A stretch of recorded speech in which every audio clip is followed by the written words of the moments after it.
Hey ho! Today I think it would be so much fun to tell you what a racist pimp male gang member I am. Oh, also I'm a police officer and a CIA agent. Now you might be thinking, what? Or I knew it! None of those things are true, and I'm gonna go over 10 rumors about me, the biggest ones I've ever heard, and I'm gonna debunk all of them for you once and for all. Any public figure online or wherever is always gonna have rumors swirling about them, but because I'm a controversial person to begin with, the rumors have always been just unbelievable. They're unbelievable, and yet people still believe them. Go figure, internet, right? Okay, so I have a timeline, and the very first rumor that ever came out about me was that I wasn't female. And it was because I didn't show my face when I first started writing books, and there's no way that a woman would give this type of advice. Okay, well, female. I think we've proved that one many times over since I started showing my face. So that was a nice rumor to have put to rest. But then the next rumor that followed was that I was never in the adult industry, and I've never been an adult performer, never been an escort, never been a stripper, only stripped for 2 days, but so on and so on. Never been a webcam girl. They said I had no role in the adult industry at all. Even a website published an article about it, speculating that I've never been in the adult industry. I'm like, wow, did I rebrand myself that good that when I did finally start to start showing my face, that no one recognized me as the porn star Melina Mason? So I wrote this blog, and I was like, you guys, you published a false article about me.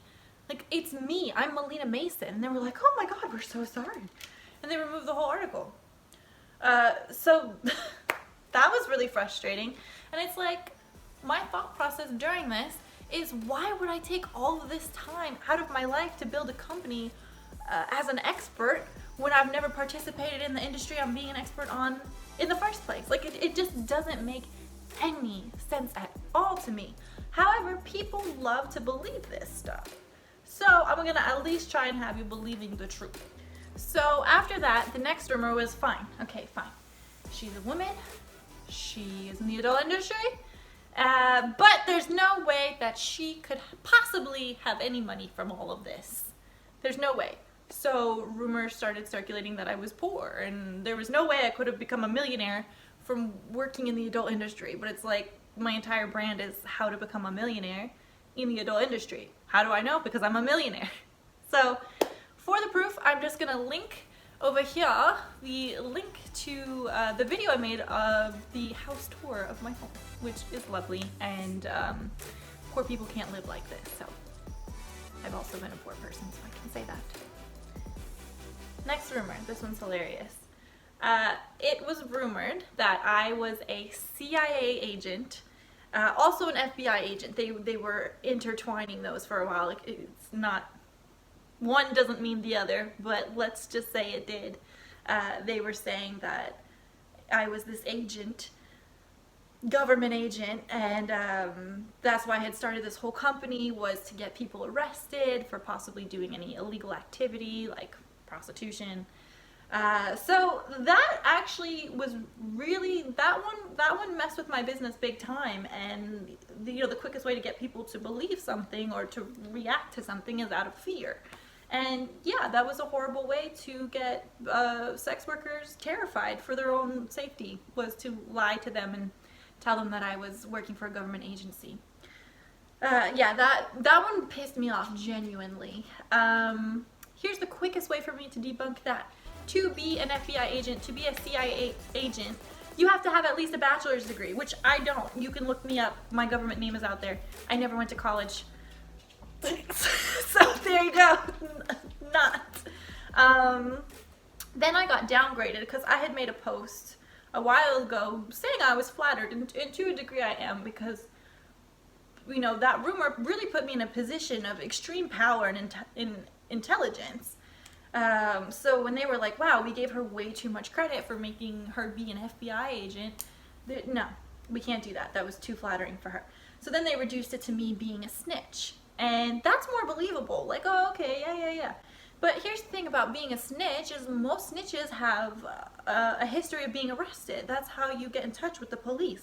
They're not just going to come over for a cup of coffee and be like, listen, we like what you're doing, come work for us. Like, it's not a job interview. Like, you have to get caught up with the police in the first place for them to offer you any type of deal where you would get a lesser punishment in exchange for snitching. I've never been arrested. Believe it or not, I've never been arrested. So all that authority stuff, gone. The next rumor was also really hard. As you'll notice, as time goes on, the rumors get more and more intense because people noticed before, like, it's not going to stop my business. Like, no matter what people say about me, it's something that doesn't disqualify me to do the work that I do and what I've already done. Like, it doesn't take away from that. However, the people still try. So the next rumor, which I'm currently battling, is the human trafficking rumors. The human trafficking rumors, that was extraordinarily painful, and that is so scary to me because when you accuse someone of a felony, like, there's so many things wrong with that in general, but because of the work I do with mentoring women in the adult industry and helping them stay safe, when I see people campaigning against me online saying, hey, this woman will traffic you, that scares away people who possibly were looking to me for help or advice. And now they're too afraid to reach out to me, and they might end up in a situation that could be actually dangerous because they were too afraid to use me as a resource. With my debunking the human trafficking theory here, one, where are the victims at? Where are the people that I have trafficked? Where is their suffering? Where are they? Can we get any victims, please? I would love to see who I've trafficked because I don't know. Then some people were saying, well, you know, she might not be trafficking like that, but she legally, technically is human trafficking. No, I'm not, because I have never paid to transport anyone anywhere at all. Anyone that's ever come to visit me, do a photo shoot in my house, or stay here, they've paid for it on their own dime. That's not trafficking. That's someone traveling. Never trafficked anyone. The final proof for me not being a human trafficker is that Vice, the billion-dollar media company, stayed with me for 2 days in my house. And because guess what? They heard the rumors too, and they're like, is this girl trafficking women in her home? Let's find out. So it triggered an investigative documentary. And they came to the conclusion at the end of the documentary where it's like, hey, she's unconventional, she's controversial, but she loves these women and she's helping them. So I've been investigated. Not a trafficker! Ah! Alright, well, okay, fine. Lydia's not trafficking people by the legal definition or social definition. Well, what can we get her on? I know. Pimp! Pimp! They love it. My haters love that word. They love saying pimp. I'm not a pimp, and here's why. First and foremost, that's not my preferred pronoun. Pimp would refer to a male.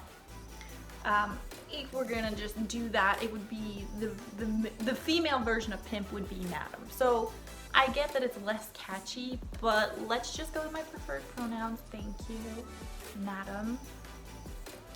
I'm not a madam because I don't facilitate bookings. I don't arrange bookings with anyone for anything. I'm a marketing and branding strategist for women in the adult entertainment industry. It has nothing to do with me facilitating anything. In fact, the legal definition of pimping is to profit off the proceeds of prostitution, which I do not do. Anytime I've ever mentored someone who has admitted to being a prostitute, especially the fact that they are paying me with funds that they got from doing an illegal activity, I immediately refund them, stop working with them, and I send them a contact that I have at a human trafficking center. That's not pimping at all. At all. So the legal definition of that is profiting off the proceeds of prostitution. Now, some people confuse pandering with pimping, so let's just get that out on the table in case you don't know what pandering is. It's also something that I don't do. Pandering is facilitating. So that would be arranging bookings or, bringing a girl to an appointment or something like that. So I don't pander either. Next rumor. The rumor is that I am a racist. Okay. So there's a small group group of hoes that call me racist because of the terminology that I use in my branding, the hoe mentor. H-E-A-U-X. They say that the word hoe in that spelling, also in the word in general, belongs to Black culture, and that as of 2018, that spelling is used for visibility for Black sex workers, and that I'm racist, and that hoe is a racial slur. And therefore I'm racist for using this word in my branding. I've been around since 2016. I have the word hoe trademarked since 2017, and these hoes decided to use that word for visibility in 2018. So I actually own the word, so it's mine. And before me, I didn't even make that word up. Before me, the word's been around for 50 freaking years. People have used it all types of ways. Everyone likes to think that it belongs to them and their culture, but actually it belongs to me because I bought it. So doesn't make me, listen, cultural appropriation does not make someone inherently racist. It makes them inherently ignorant. But this is not appropriation of a culture that you decided to form in 2018. So shut up. I don't like that. Plus, my brand features women of color like everywhere. You cannot look at more than 5 or 6 posts on my Instagram without seeing a woman of color featured on my site. Lots of my customers are women of color, people of color. It's not a thing. I know where this came from as well. So there's one article. It's not even a news article. It's an opinion piece talking about a bunch of words being appropriated, hoe, H-O-E, being one of them, but in the sense of Black culture being appropriated by white people. So this author is saying that hoe is for Black people and slut should be for white people. That's white people culture. My culture, which is sex work culture, and I'm gonna tell you right now, being a hoe is a job, being a slut is not. So whatever the hell that lady is talking about, she ain't talking about actual hoes. She's talking about how people will socially label each other. It doesn't apply when it's a profession. Can't make money off being a slut, but you can make money off being a hoe. And that's what I am, and that's what I do, and that's what all the hoes in my life do. So shut up. That's how I feel about that art. I can't tell you how many times people have sent it to me, like as if it's a fact. Like they're ripping a page out of the dictionary. Do you see this here? And I'm like, I don't care. This is one person's opinion. Y'all just took it and ran with it. It's just one freaking article. And then a follow-up rumor to this is that I've threatened Black women over using the word hoe. I've threatened lawsuits against them, and I've specifically served papers and done all these crazy things. Yes, I have the trademark hoe, but I've never threatened to sue someone over it. I have told people publicly saying, hey, if you are using the word hoe in a context of a brand, you could cause confusion in the marketplace, and you would be required to license that word for me if I so choose, for you to keep using it in a way that you're making money off of it. If you want to use the word hoe in your username, I'm the hoe mentor. If you want to be the hoe mentee, that's fine. I don't care. You're not making money off my shit. But if you want to open up the hoe store or the hoe education program, yeah, we're gonna have a problem. And that's why there's only one Gucci. That's why there's only one Louis. That's why there's only one Home Depot, because they own it. You can't piggyback off of someone else's hard work with their brand that they developed. So if there was ever a situation where it did arise where someone was mimicking my brand and making people think that they were affiliated with me, then yeah, we'd have an issue and I'd probably serve a lawsuit. But no one's done that, and I haven't done that to anyone. The last rumor is that I am in the mafia or a gang member. They can't seem to get it right. It started off that I had gang affiliations and that I was a gangster, of course. Look at me. Look at these gang tattoos. Very violent, you can tell. I'm a murderer. So yeah, it started off that I was in a gang, and then I feel like when people learned that I'm Sicilian and from New York, it was really easy for people to attach, well, maybe she's not a gang member, even though she lives in LA. Probably she's in the mafia. I don't know where this came from. I don't. So that's everything. That's 10 rumors debunked. Who knows? Maybe they're all true.